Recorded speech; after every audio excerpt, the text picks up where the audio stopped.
Lesson number 67. Uh, I don't want to do any more problems with pulleys anymore. This is more like it though. So what horizontal force must the be applied to the cart as shown in the figure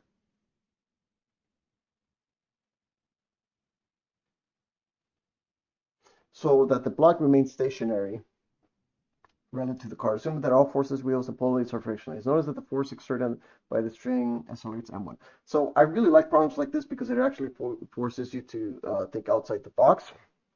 And I don't like to, I have my own model of the way the universe works, so I'm going to apply that, which makes more sense, actually, if you think about it. So I'm going to explain my thinking behind this, folks, and I'm going to try and keep this short and brief for you guys.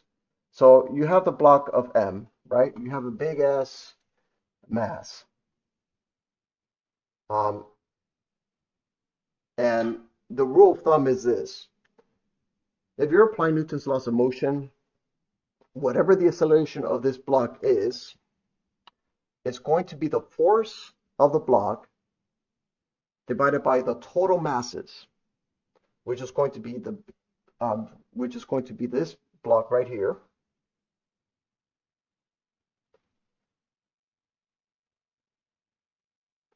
um, and this block. So notice that you have three blocks. You have, oh my god,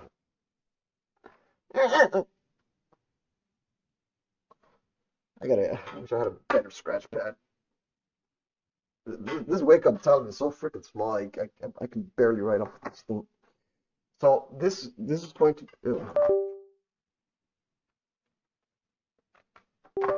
there we go.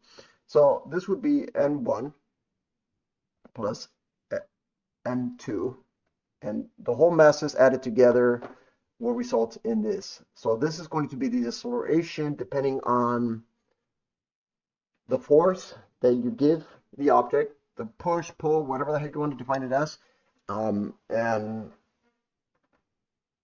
uh, with the total masses. We can establish that. Now, I'm going to think in terms of the acceleration because the question is asking,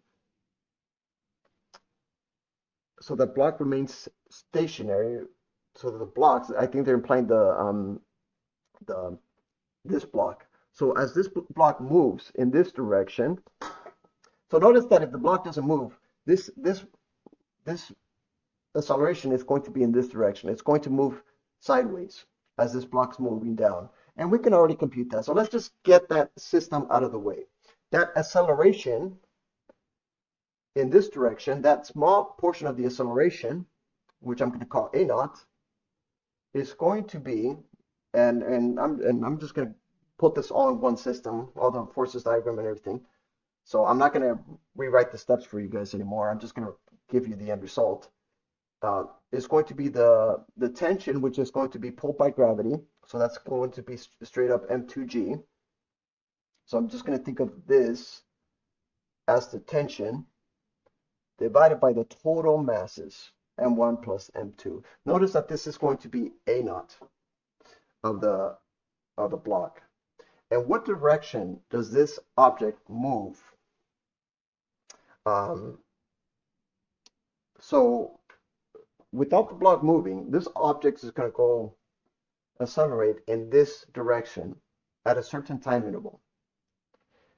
And in this problem, the, we want to accelerate this object to match the acceleration of this block so that relative motion stays that it's at zero. So that means that as two blocks are sharing the exact same values of the acceleration, and that's the key word right there, then relative motion will stay, because relative doesn't apply in relative velocity, folks. It applies in all cases with acceleration or if the objects are changing in all systems working together as intended. And that's what we're going to be doing. We're going to say that A2, whatever the direction of A is going to be the exact same direction and as A naught. We're going to equate them completely together. And whatever the freaking thing is, it's asking for the force, we can solve for that. So now we're going to set those equal together. So we're going to say that M1 plus M2 is going to be F. So notice that all I did is set up the two forces diagram for two separate motions. And I'm putting them all together because I want the accelerations to be shared so that the relative motion would stay the same. So that means that as you're pushing this block, as you're moving this block, as this block is moving in this direction, they both share the same acceleration in the exact same direction. So this relative motion states that if you're sailing along with the system frame looking directly at the block, that means that the block will remain stationary from your eye level. So if you accelerate the camera and everything and move it exact same distance, then you would have that. So that means that the force of this is going to be, and I really like this problem. I really love problems like these. They're fun. They're very fun for me. It's really hard. There we go. M2G, big mass added to M1 plus M2 divided by N1 plus M2. I don't think I ever solved this problem before, so.